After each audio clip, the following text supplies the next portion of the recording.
너무 오랫동안 우리는 알코올 문제를 잘못 이해해 왔습니다. 우리는 그것을 알코올 중독이라고 불러왔습니다. 하지만 만약 우리가 잘못된 단어를 사용하고 있었다면 어떨까요? 알코올 중독 대신 알코올 알레르기라고 부르는 것이 더 적절하지 않을까요?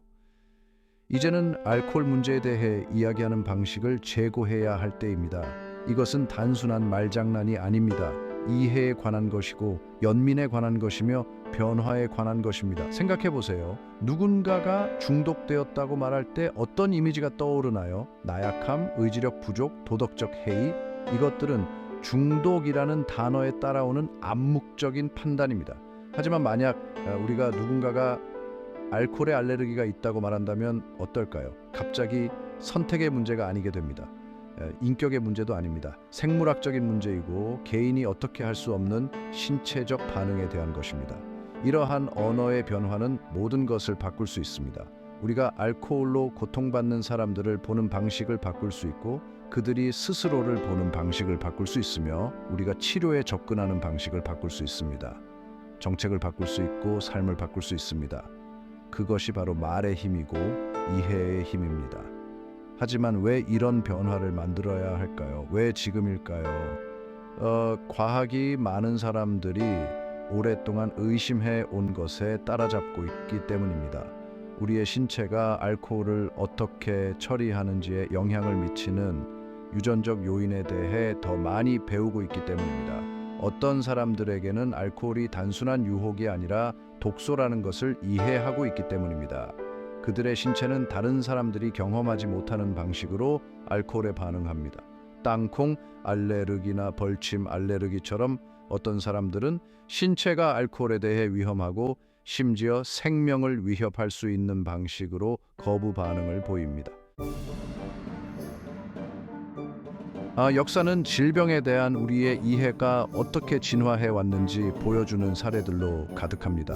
예를 들어 나병을 생각해 보세요. 수세기 동안 나병 환자들은 기피의 대상이었습니다. 그들은 부정하고 저주받은 존재로 여겨졌습니다. 그들은 두려움과 오해 때문에 고립된 삶을 강요받았습니다. 하지만 과학이 발전하면서 우리는 진실을 알게 되었습니다. 나병은 박테리아에 의해 발생합니다. 저주도 아니고 도덕적 잘못도 아닙니다. 치료 가능한 질병입니다. 흑사병도 마찬가지입니다. 중세시대 사람들은 나쁜 공기나 신의 형벌 때문에 생긴다고 생각했습니다. 소수 집단을 비난했고 미신과 희생양 찾기에 의존했습니다. 하지만 다시 한번 과학은 진실을 밝혀냈습니다. 흑사병은 벼룩에 의해 퍼지는 박테리아에 의해 발생했습니다. 이 사실을 이해하자 효과적으로 싸울 수 있게 되었습니다. 발병을 예방할 수 있었고 생명을 구할 수 있었습니다. 이러한 역사적 사례는 우리에게 중요한 것을 보여줍니다. 잘못된 인식이 얼마나 해로울 수 있는지, 낙스tigma, 이 적절한 치료를 얼마나 방해할 수 있는지, 질병의 본질을 이해하는 것이 어떻게 더 나은 결과로 이어질 수 있는지 보여줍니다. 건강 문제에 대해 이야기할 때 왜 올바른 언어를 사용하는 것이 중요한지 보여줍니다. 그리고 이제 우리는 알코올 문제와 관련하여 비슷한 기로에 서 있습니다. 우리는 오래된 가정하에 살아왔습니다. 알코올 반응의 생물학적 특성에 대한 우리의 현재 지식을 반영하지 않는 언어를 사용해 왔습니다. 우리는 자신도 모르게 낙인을 영속화해 왔습니다. 하지만 우리에게는 그것을 바꿀 기회가 있습니다. 우리는 역사에서 배울 수 있습니다. 우리는 우리의 이해를 새롭게 하고 우리의 언어를 새롭게 할 수 있습니다. 우리는 더 잘할 수 있습니다. 알코올 중독에 대한 우리의 현재 시각은 과거에 머물러 있습니다. 정밀 조사를 견디지 못하는 낡은 사고방식에 기반하고 있습니다. 우리는 의지력에 대해 이야기하고 도덕적 나약함에 대해 이야기합니다. 마치 선택의 문제인 것처럼 중독에 대해 이야기합니다. 하지만 이러한 견해는 체액 병리설이나 장기설만큼이나 시대에 뒤떨어진 것입니다. 단지 틀렸을 뿐만 아니라 해롭습니다. 이러한 시대에 뒤떨어진 견해는 수치감으로 이어집니다. 낙인으로 이어지고 사람들이 자신의 어려움을 숨기게 만들고 치료를 지연시키고 오해를 불러일으키고 비효율적인 정책으로 이어집니다. 가정 파탄으로 이어지고 생명을 잃게 만듭니다. 모두 우리가 잘못된 단어를 사용하고 있기 때문이고 잘못된 방식으로 생각하고 있기 때문입니다. 우리가 다른 건강 문제를 어떻게 다루는지 생각해 보세요. 누군가 당뇨병에 걸렸을 때 우리는 혈당을 조절할 만큼 의지력이 부족하다고 비난하지 않습니다. 누군가 천아트마에 걸렸을 때 그냥 더 열심히 호흡하려고 노력하라고 말하지 않습니다. 우리는 이러한 것들을 질병으로 인식합니다. 연민을 가지고 대하고 지원을 제공하고 의료 서비스를 제공합니다. 그런데 왜 우리는 알코올 문제를 다르게 대할까요? 이제는 알코올 문제에 대한 우리의 이해를 21세기로 끌어올릴 때입니다. 우리의 언어를 과학이 우리에게 말해주는 바와 일치시켜야 할 때입니다. 많은 사람들에게 알코올은 단순한 유혹이나 나쁜 습관이 아니라는 것을 인식해야 할 때입니다. 그들의 신체가 제대로 처리할 수 없는 물질이고 그들의 통제 범위를 벗어나는 신체적 반응을 일으키는 물질입니다. 다시 말해 알레르기입니다. 최근에 유전 연구는 제가 흥미로운 사실을 밝혀내고 있습니다. 어떤 사람들은 알코올 대 알코올 분해를 어렵게 만드는 효소 결핍증을 가지고 있습니다. 이것은 의지력이나 도덕적 성품에 관한 것이 아닙니다. 생물학에 관한 것이고 유전학에 관한 것이며 우리 몸이 가장 근본적인 수준에서 어떻게 구성되어 있는지에 관한 것입니다. 이러한 효소 결핍증은 다른 유전 질환과 유사합니다. 유당불내증이나 셀리악병, 땅콩, 알레르기와 같은 것입니다. 이러한 각각의 경우에 신체는 특정 물질을 처리하는 데 어려움을 겪습니다. 이러한 각각의 경우에 해당 물질을 섭취하면 불편하거나 심지어 위험한 반응이 나타날 수 있습니다. 그리고 이러한 각각의 경우에 우리는 그 사람의 상태를 비난하지 않습니다. 우리는 그것을 의학적 문제로 인식합니다. 그렇다면 알코올이라고 다를 이유가 있을까요? 만약 누군가의 신체가 유전적 구성으로 인해 알코올을 제대로 처리할 수 없다면 그것은 본질적으로 알레르기가 아닐까요? 그들의 통제 범위를 벗어나는 신체적 상태가 아닐까요? 우리의 비난보다는 이해와 지지가 필요한 부분이 아닐까요? 이러한 유전적 소인은 많은 것을 설명해 줍니다. 왜 어떤 사람들은 처음 술을 마실 때부터 술 때문에 문제를 겪는 것처럼 보이는지, 왜 어떤 사람들은 한두 잔만 마시고 멈출 수 없는 것처럼 보이는지, 왜 어떤 사람들은 술에 그렇게 심하게 반응하는지 설명해 줍니다. 그들이 약해서가 아니라 자제력이 부족해서가 아니라 문자 그대로 신체가 다르게 구성되어 있기 때문입니다. 그들은 알레르기 반응을 보이고 있는 것이고 우리는 그것을 있는 그대로 인식하기 시작해야 합니다. 5장 알코올 대사의 과학적 근거, 왜 우리가 알코올 문제를 알레르기로 봐야 하는지 이해하려면 과학을 자세히 살펴봐야 합니다. 이 모든 것은 효소에 관한 것입니다. 특히 ADH, 알코올 탈수소 효소와 ALDH, 알데히드 탈수소 효소라는 두 가지 효소에 관한 것입니다. 이러한 효소는 우리 신체에서 알코올을 처리하는 데 매우 중요한 역할을 합니다. 이 효소들은 알코올을 우리 몸이 처리할 수 있는 물질로 분해합니다. 하지만 여기서 중요한 것은 모든 사람이 이러한 효소를 같은 양이나 효율로 가지고 있는 것은 아니라는 것입니다. 어떤 사람들은 이러한 효소의 작용 방식에 영향을 미치는 유전자 변이를 가지고 있습니다. 어떤 사람들에게는 효소가 너무 느리게 작용하고 어떤 사람들에게는 너무 빨리 작용하며 어떤 사람들에게는 거의 작용하지 않습니다. 이로 인해 알코올을 섭취할 때 체내에 독성 물질이 축적됩니다. 이러한 축적은 다양한 증상을 유발할 수 있습니다. 얼굴 붉어짐, 메스꺼움, 빠른 심장 박동 등이 있습니다. 이러한 증상들은 다른 알레르기 반응에서도 나타나는 것과 같은 종류의 증상입니다. 그리고 어떤 사람들에게는 이러한 반응이 심각해질 수 있습니다. 위험할 수도 있고 생명을 위협할 수도 있습니다. 심각한 땅콩 알레르기나 벌침, 알레르기와 마찬가지입니다. 이는 다른 대사 질환과 크게 다르지 않습니다. 예를 들어 당뇨병의 경우 신체가 당을 처리하는 데 어려움을 겪습니다. 알코올 과민증의 경우 신체가 알코올을 처리하는 데 어려움을 겪습니다. 둘 다 신체가 특정 물질을 어떻게 처리하는지에 관한 것이고 둘 다 유전의 영향을 받으며 둘 다 제대로 관리하지 않으면 심각한 건강 문제를 일러올 수 있습니다. 그렇다면 우리 사회에서 왜 이렇게 다르게 취급할까요?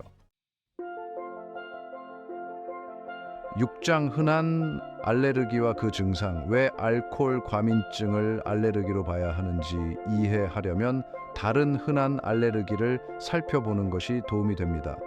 예를 들어 땅콩 알레르기의 경우, 땅콩 알레르기가 있는 사람이 아주 적은 양의 땅콩을 먹기만 해도 신체가 과민 반응을 보입니다. 두드러기가 나거나 호흡 곤란을 겪을 수 있습니다.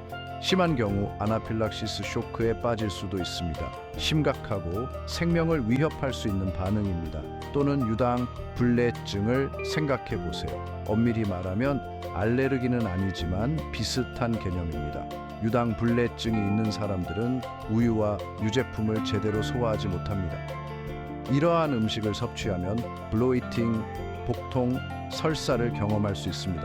불편하고 일상생활을 방해하며 삶의 질에 영향을 미칩니다. 그리고 벌침 알레르기가 있습니다. 대부분의 사람들에게 벌에 쏘이는 것은 고통스러울 뿐입니다.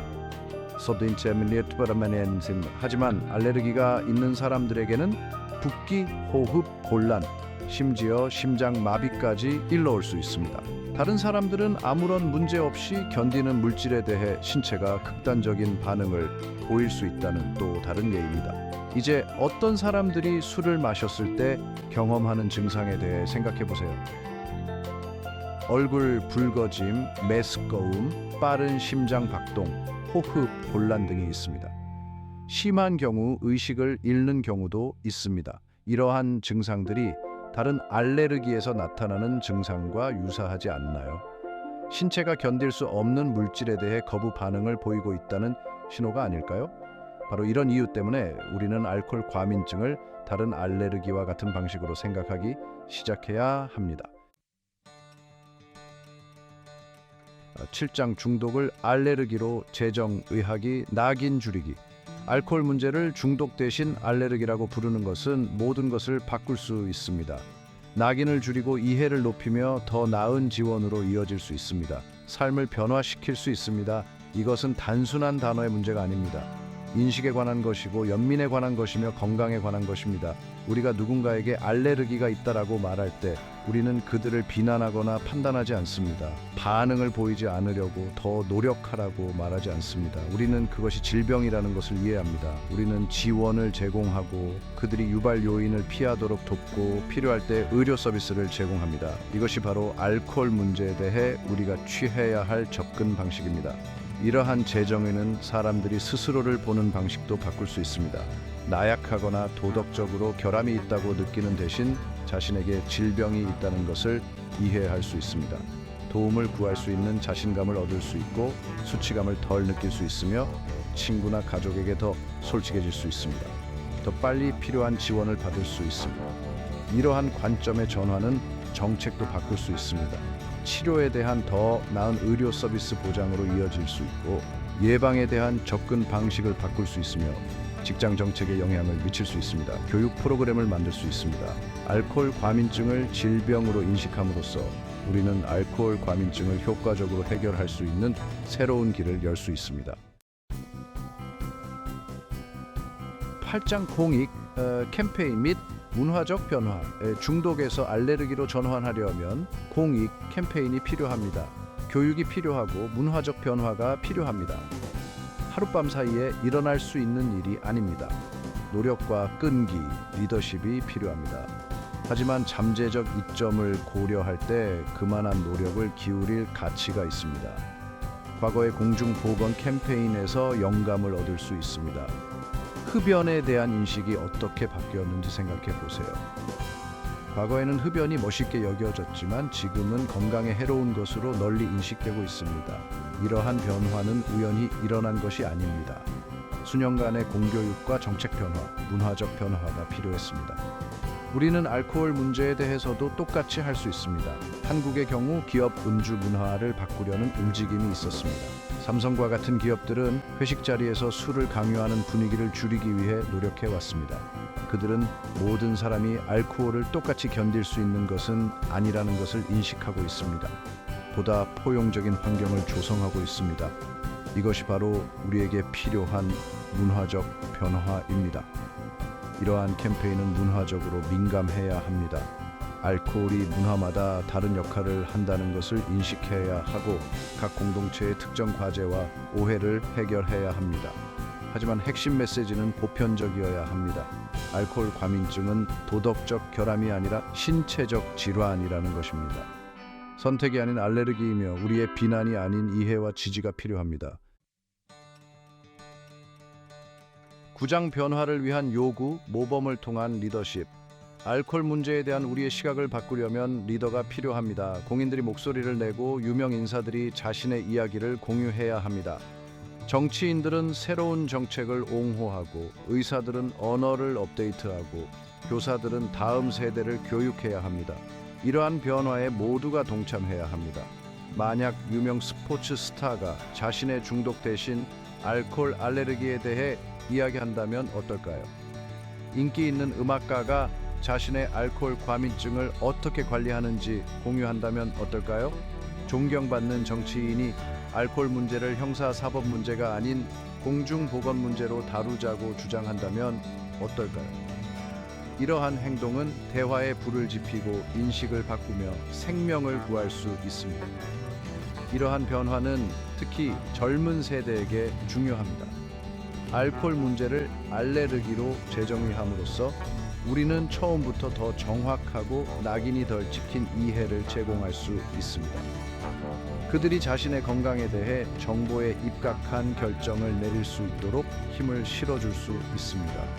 다른 질병에 대한 도움을 구하는 것이 당연한 것처럼 알코올 과민증에 대한 도움을 구하는 것이 당연한 문화를 만들 수 있습니다.